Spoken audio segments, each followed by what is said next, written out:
What's going on there, YouTube, and welcome to Fresh Comic Stories. Guys, this is the channel where we basically sit down and cover different kinds of comic book stories. Now, guys, today we're going to jump back over to DC Comics, and we're going to cover Stephanie Brown's Batgirl Volume 1. Now, the reason why we're covering this storyline is because in the past, I have been asked multiple times to cover the different Batgirls like Cassandra Cain, Stephanie Brown, and also Barbara Gordon. And I felt like I pushed this request back for too long, and so it's time for us to finally dive in to sit down and talk about Stephanie Brown's Batgirl Volume 1. So guys, I do hope you enjoyed this video, and if you do, please leave me a like down below and also subscribe for more comic book videos in the near future. Also, any suggestions on books I should read, well, please let me know in the comments below. But guys, let's dive into this storyline right here. I do hope you enjoy. So I kind of want to give a quick rundown on the character of Stephanie Brown. She has been around for years before she became Batgirl in this series. Matter of fact, she was a Robin for a short period of time when Tim Drake stepped down for a short period of time. But she was always this character who was more tied into Tim Drake when he was Robin than Bruce Wayne Batman, because her and Tim Drake dated off and on throughout his time of being Robin. Now, something else to point out is that she is the daughter of a Batman supervillain, which is Clue Master. Now, Clue Master was always this C-list villain. Well, to me, he was. But with her father being Clue Master, the time she found out her father was a bad guy, she actually worked with Batman and Tim Drake Robin and called herself the Spoiler so they'll be able to go after her father. Now, her biggest moment of fame was when she died in the war crime storyline. Now, in that storyline, she was just fired as Robin because she was not following Batman orders. And so with that being said, he fired her. But then she wanted to prove her worth to him, which led her to finding some plans that Batman had that would deal with the criminal underworld. Well, of course, with her trying to use these plans, it fell apart and she was captured by Black Mask, who then tortured her, but she did not die. Instead, she was saved by Batman and was given over to Leslie Thompson, who was this doctor but an ally to Batman. Now, here comes the big moment for her character. She was still badly injured by Black Mask, and Batman was hoping that Leslie Thompson would save her life. But Leslie let her die as a way to teach Batman a lesson about stop recruiting children in his war on crime. Which then you jump forward a year, and out of nowhere there was a new Spoiler running around in Gotham, which Tim Drake was wondering who is this new Spoiler, which he comes to find out that it was Stephanie Brown, and that Leslie and Stephanie faked her death, which again ties into hoping to teach Batman a lesson. But after she came back, she just stuck around as Spoiler again and really not working for the Batman. And so she was just a free agent out there in Gotham. Now we jump to the actual story we are covering today, where we pick up with her being Batgirl. The big question is, how did we get here? Because again, before this book, she was not Batgirl. She was Spoiler. Cassandra Cain was Batgirl and was Batgirl for a long time in comics. Now, this takes place right after Final Crisis, which means Bruce Wayne is not around. Dick Grayson is Batman. Also, Damian Wayne is also Robin. But again, the question is now, how did she become Batgirl? Where is Cassandra Cain? Now, something else that is part of her character is lying to her mother. Since her father was a bad guy and she had supposedly died, her mom does not want her to be any form of a vigilante. And so she lies about being Batgirl. Now, the story also introduced Barbara Gordon as well in this storyline. The reason why is because Barbara Gordon was the original Batgirl, but thanks to the Killing Joke storyline, she is now bound to a wheelchair since she is now paralyzed. But we pick up with her right now hanging out with Leslie Thompson, which again was the doctor who faked Stephanie Brown's death. But we pick up with Leslie Thompson wanting Barbara Gordon to help out a young girl named Wendy Harris, who was on the Teen Titans, but like Barbara, she's bound to a wheelchair now.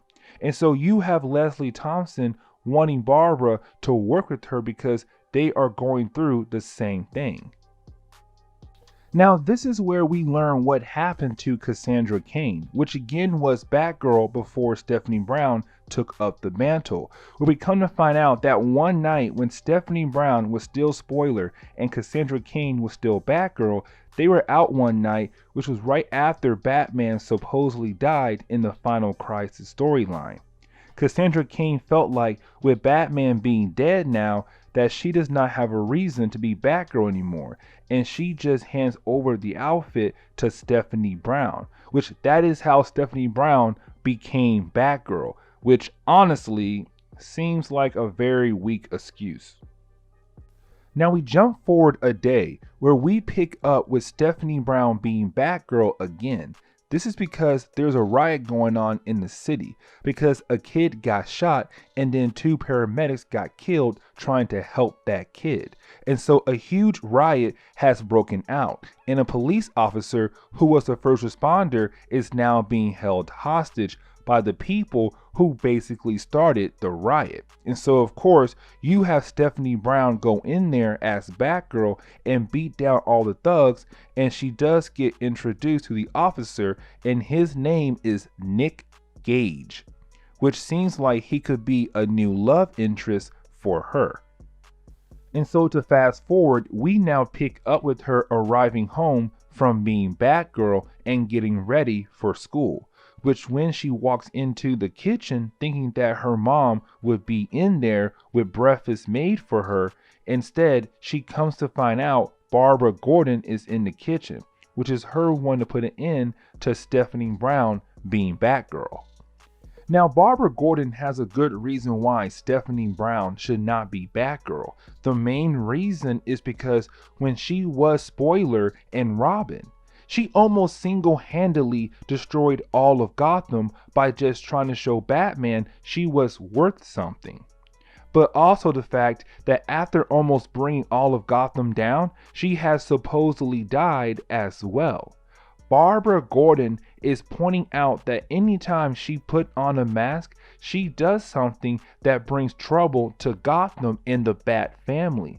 But it's also Barbara Gordon saying that the symbol she is wearing, it means something. It is not something you can put on and go out there and be a hero anytime you want to. That symbol actually has a meaning. Now, the story does jump over to later on in the day, where we pick up with Stephanie Brown at her college just trying to get into class. But she runs into 2 people, which their names are Francisco, and the girl is Jordana. Now, this was just a 2-page thing, and honestly, at first, it seems like this part is really not important, but it will be in a few minutes. Which we now pick up with Barbara Gordon in her own base looking over information on the dead body of the kid who was the main reason for that riot from earlier. But then after getting the autopsy work, she comes to find out that his body has some traces of drugs in it. And with those drugs being in his body, his blood work was all over the place. And so now the big question, where did this drug come from? Who made this special drug? So we now jump over to this college block party thing, where we see all these college kids drinking and having a good time. But Stephanie Brown arrives to the block party and runs into Jordana, who is already drunk. But this is where we come to find out that someone has spiked the punch, and so she passes out on the ground. But as soon as she passes out, that is when Stephanie Brown sees a bunch of men running away to go into hiding, because they know what they did. And so you have Stephanie Brown put on her Batgirl outfit to go after them. Now you have Stephanie Brown being Batgirl fighting against these guys. And while she is fighting against them, you have Barbara Gordon tap into the comms of the suit to talk to Stephanie, which is her stating that the boy who died earlier has some kind of drug in him, which Barbara was able to figure out that the drug must have come from the college Stephanie Brown goes to. And so the question is, who is supplying the drug? And so you have Stephanie Brown beat these guys up, and Barbara tells Stephanie to come to the Batcave. Now you have Stephanie Brown and Barbara Gordon meet up at the Batcave so that Stephanie can identify one of the men who she was beating up earlier, who could be involved with the new drug on the street. Which as soon as Stephanie tells Barbara who he is, Barbara tells Stephanie the police has him and they ran his blood, which had traces of the new drug in his blood. And so you have Barbara tell Stephanie once again to give up being Batgirl and go home, or she's going to tell her mother that she's out being a vigilante again. Now we jump over to the police, who are transferring the guy who has traces of the drugs in his blood. But you have Gordon and Gage taking this man back to the precinct to lock him up. But that is when they get attacked out of nowhere, and the guy who is going to be locked up is now gone. And so the big question is, where is he? Which we come to find out that he was broken out by his boss, and his boss is the Scarecrow. Now we pick up with Stephanie Brown being Batgirl because she got word of the breakout and she wants to get this guy because this guy is the reason Jordana is in the hospital. Now Barbara Gordon knows that Stephanie Brown is out being Batgirl again, but she knows that she cannot stop her. And so she is letting her be Batgirl so she can wrap all of this up. Now Stephanie Brown and Barbara have no idea the Scarecrow is behind this. For them, it was just a regular breakout. Now when she gets in there and fights her way to Scarecrow, that is when she learns that it is him.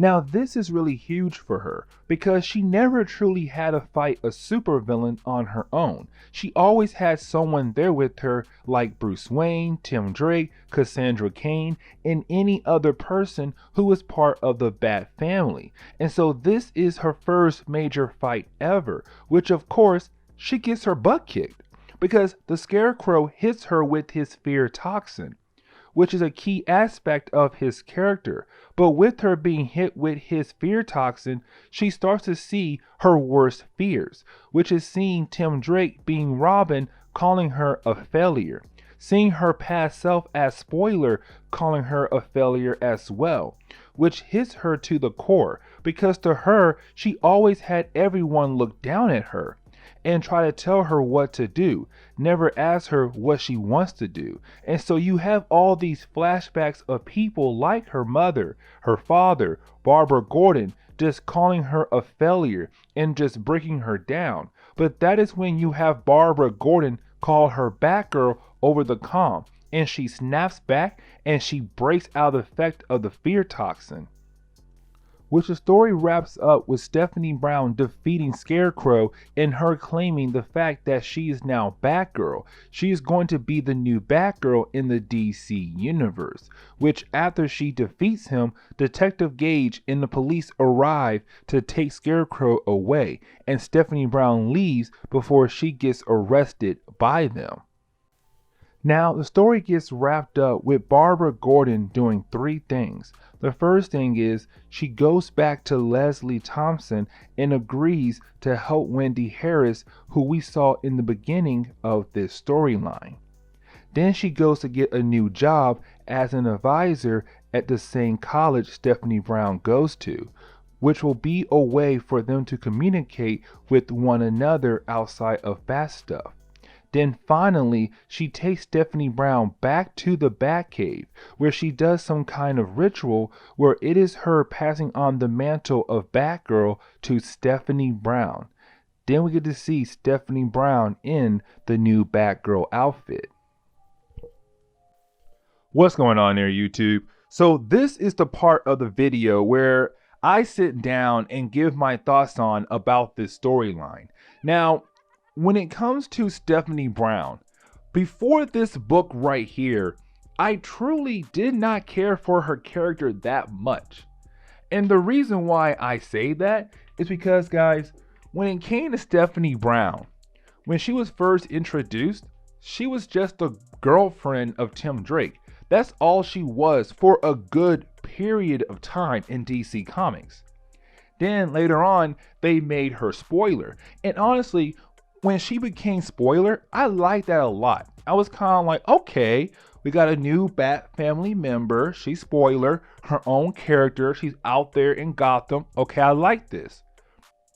But then, like, when Tim Drake stepped down and Spoiler became Robin, I didn't like that much. And I was kind of like, okay, this is weird. I'll take it. Let's see where it goes. Now, she did have a good few moments as Robin, but the problem was, though, she was only Robin for a short period of time. And then DC said, hey, you're out. Cool. Kill her off in the War Crime storyline. And honestly, War Crime was her biggest moment before she became Batgirl, because she died in that storyline. And she was used as a way to say, hey, Batman, listen. Kids should not be on your team for your war on crime. Stop recruiting kids. And honestly, it was kind of like, yo, that was her biggest moment. And that was kind of dark, but cool at the same time to me. But after she became Robin and died, and then she came back to life, or sorry, faked her death, and she was Spoiler again, DC honestly didn't do much with her. I mean, she had a few more shining moments here and there, but you look back before this storyline right here, there was a good period of time when she was just out there. She was just Spoiler, being Tim Drake's crazy ex-girlfriend or girlfriend off and on, whatever. And that was it. And so after reading this storyline right here, it was DC saying, hey, let's make her relevant again. Let's try to make her a character that fans can love. She's been out there in Gotham doing nothing for like 4 or 5 years. Let's give her something to do, instead of being Spoiler and just being out there as Tim Drake's crazy ex-girlfriend. And so honestly, I love this storyline because it's her saying, hey, I'm Batgirl now. Here I am. And this is my own title. And guys, it honestly works. Like, what I read so far, I'm loving this stuff. I'm like, yo, Stephanie Brown, you are amazing in the storyline. Like, you go, girl. And so, guys, this is a book I do recommend you guys to go pick up. Now, guys, in this collection is the first 12 books of this title, because it only lasted like 2 years, because then DC did the whole New 52 thing. And so everything before New 52 got canceled just like that.